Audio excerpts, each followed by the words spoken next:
Hey, how you doing, good lookins? My name is Christian, and welcome to the Sea Mexican Show. And I'm going to review Justice Society World War II. I saw this movie around also last week, and it's produced by Warner Bros. Animation and DC Entertainment. And also, it has the same art style of the previous films, like the Superman, Man of Tomorrow, and also Legion of Superheroes. And the official quote unquote verse for that is the Tomorrow verse, where they a lot of heavy ink art, outline art for the characters, and also redesigns as well. So for me, it is that, and also it has a very interesting premise of the story as well because it sets back towards World War II as its setting. And the funny thing is how they set it up. So Barry Allen, not Barry Allen, sorry. During if you see this film, you're gonna get a glimpse of the JSA's member. Uh, it's Wonder Woman, the Flash, the original, the Jay Garrett, Hawkman, Black Canary, and Our Man. So for me, these are all classic superheroes back in the golden age.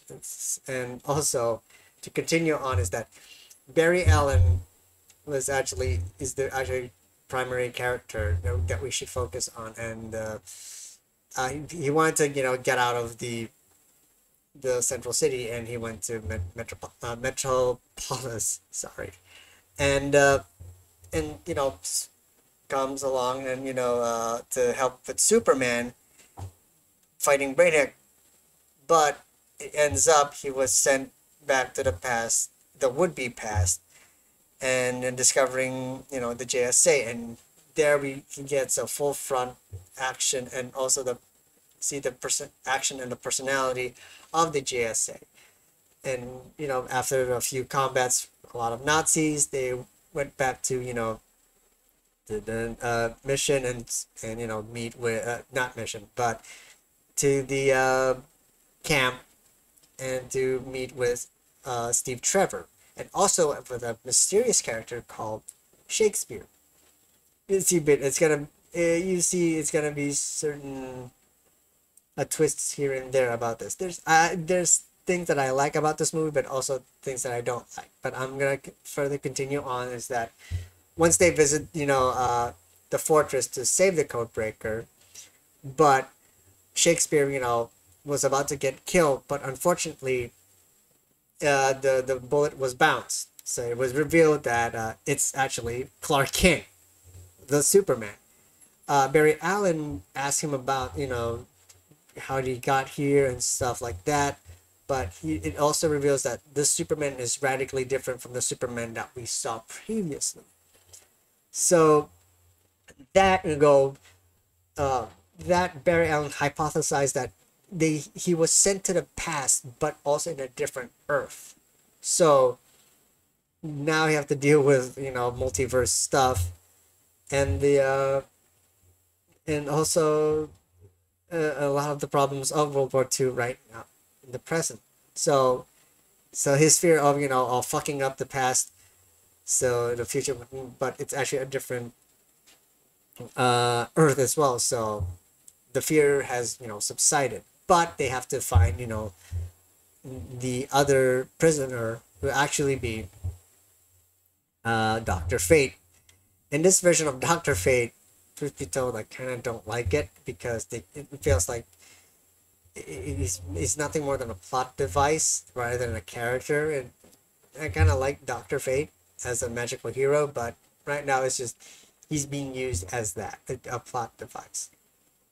But he's gave the legit code towards him and unlocks this brand new magical information that they need to go to the Bermuda Triangle to find something there, and also a cryptic message to stop something. So the JSA and Barry Allen headed towards to the Bermuda Triangle, but they've been, ambushed by, the Nazis using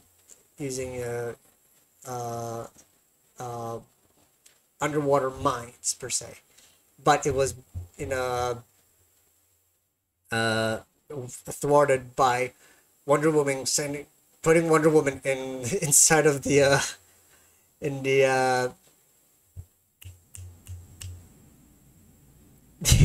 inside of the tube for the missiles. So she got fired into the torpedo and fend off all the firing, all the underwater mines. So there's that, but also another turn of events is that they're also saved by the Atlanteans. So now you got the mix of a possibility of Aquaman. So we met this.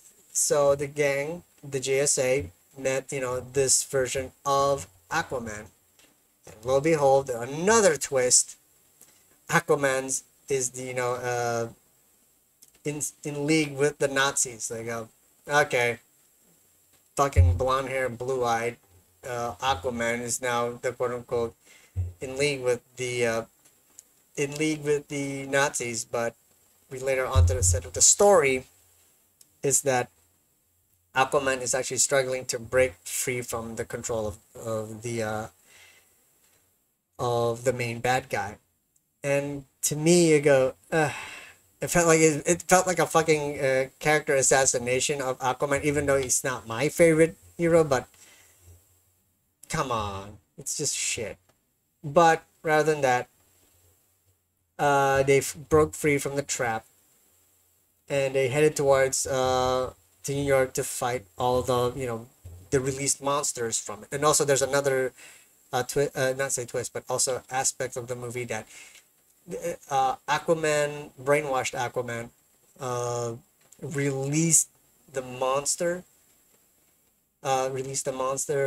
from the tomb in Atlantis and sent it towards and order it actually towards New York. It's heading towards New York, and the whole JSA went to New York and fought a lot of the Atlanteans and also a lot of the monsters. But also during the fight with the monsters, there were a lot of casualties. And not sorry, I need to retract that. It's two casualties: Hawkman and Steve Trevor. Hawkman died defending, I think, one of the shark like panther monster, and Steve Trevor was I think killed by Aquaman and the brainwashed Aquaman.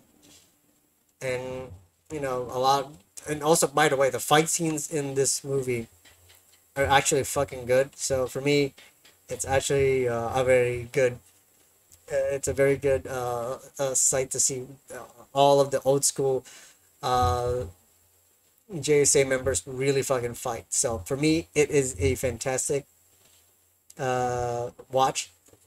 But also, there's another twist of the ending is that, oh no, the Nazis are heading towards New York. But uh, out of lo and behold, previously when I said that it was Shakespeare was Clark Kent and also became Superman, and jumping in and destroying all of the Nazi planes and saving the day. And the ending of the movie is that Barry Allen headed back is actually head back to his proper time, but also his proper Earth. So and proposed to Iris West, and we got a happy ending. And my feelings of the movie is actually quite, somewhat mixed. I don't recommend it as a must watch, but it's a good watch as well. So the good thing about is, uh, it is an interesting story, interesting premise. The art style retains its, the heavy outline, unique designs. I like the unique design of Our Man also. Uh, Hawkman is also quite good as well as another character, Black Canary. Actually, quite good. Everyone in this in the voice cast is actually quite good. If you look up into the IMDb, they're pretty darn good. And also, the action scenes are quite fucking top notch. I recommend watching this, but it's also there's a lot of iffiness towards the story as well. But the action is legitimately top notch. I like it, and you should watch for the fighting with the Nazis, but also fighting with the final fight with the Atlanteans. And also, my gripes with the some of the movie is that there's a lot of character assassinations and interpretations that I didn't like. Doctor Fate is nothing more. Is a plot device. Aquaman becoming allied to the Nazi. But wow, that's a really shitty way to go. And there's no redemption arc for Aquaman as well because you got everyone is mm, not everyone, but he's trying to struggle. The mind control and just there's no redemption arc for Aquaman. That is for me the most lamest. And also he kind of killed Steve Trevor. That was a lame, but it was necessary. But I like I said, Aquaman is not my favorite uh, J, uh, Justice League member and also JSA member, but they fucking character assassinate Aquaman. I didn't like it. It wasn't. It's not my favorite thing about it. It's my least good least favorite thing about this movie. It kind of dumbing it down. On how they implement Superman is actually quite lame as well. But also they made him a little bit coward in the end and not involved. I think the whole thing, the story structure in this movie, I wish they would rewrite Superman and implement properly. But it wasn't good. They made Superman a bit coward, and then they made Superman in this movie turn into a hail mary, just in the nick of time type of scenario. Go, oh, the Nazi is coming, but Superman just jumped right in and go. That was lame, and for me, I didn't like it. I felt nullified. I wish the original JSA members were in front and defeated the Nazis. But we got an ending that says oh, and then Superman came and destroyed the Nazis and the Nazi planes. It wasn't it wasn't satisfying to see that, but it happened. Would I recommend this movie? Actually, yeah, I would recommend this, but I would bump this movie to a matinee watch. I felt like my expectation of the movie was nullified because of the certain character assassinations and also character interpretations as well. So for me, I want to give this a higher, like a high matinee, but for me, it's a matinee watch. It's a good watch, not the great watch that I really want to recommend, but it is a fantastic watch that you need to see a lot of the old school JSA members fight. And that's about it. I hope you enjoy my review on this anime movie, Justice League, not Justice League, motherfucker, Justice Society World War II. And I hope to see you next time with another movie. I think it's going to be another DC animated movie, but who knows? But thank you for watching.